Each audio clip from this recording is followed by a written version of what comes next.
Има неколку нивоа на кое што е откриено јасно дека сега, иако нели што туку се истражува, но има некои конкретни работи. Најбитното, основното е дека е погодено менталното здравје. Да. Значи, осаменоста кај луѓе води брзо кон разни форми на анксиозност или на депресија и на посериозни состојби кои што може да дојдат како една компликација на нарушено ментално здравје. Значи, тоа е првата група каде што јасно наоѓаме дека има сериозни проблеми. Втората група на проблеми, за кои што уште не можеме дури ни да ги објасниме, е дека има влошено кардиоваскуларно здравје кај луѓе кои што патат од осаменост. Проблеми со срцето, така е, со срцето, со притисок, висок, мозок, се тука спаѓа во таа голема група и тоа е уште необјаснет дел, статистичкиот дел е многу јасен. Осамените луѓе имаат поголеми проблеми со кардиоваскуларното здравје.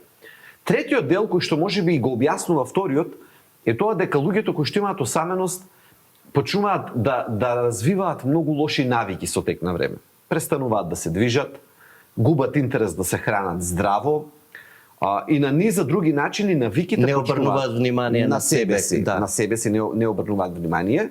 И сега сите тие три кога ќе ги ставиме заедно, и менталното, и кардиоваскуларното, и навиките, испаѓа дека добиваме, како кога ќе повлечеме една линија, добиваме резултат дека нивното здравје, особено во втората половина или во последната третина од животот, драматично побрзо се влошува, отколку кај луѓе кои што имаат интензивен социјален живот. Тука еден пример, ако ми дозволите. Да, слободно. Јапонија, нели се фали, Јапонија како земја се фали со најголем број на 100 годишници по глава на жител. Да, највозрастно население. Така. И особено еден дел од Јапонија, Окинава, каде што голем дел од населението живее над 100 години. Так. Тие имаат различни пракси, ги нарекуваат кругови или друштва, кога луѓе над 70, 80, 90, па и 100 години држат интензивна комуникација со неколку луѓе кои што се тука некаде приближно на нивна возраст. Така, генерацијски. Генерацијски. Некаде во различни делови, тука има многу убави пракси. Некаде се среќаваат минимум еднаш неделно. Некаде се среќаваат еднаш дневно.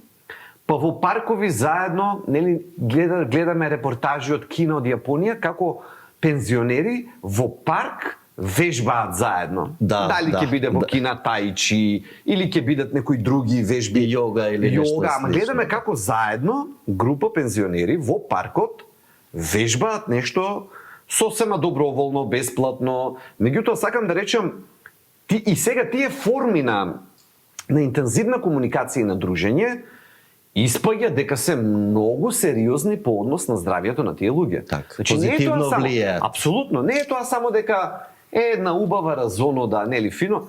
Таа разонода на таа возраст значи многу.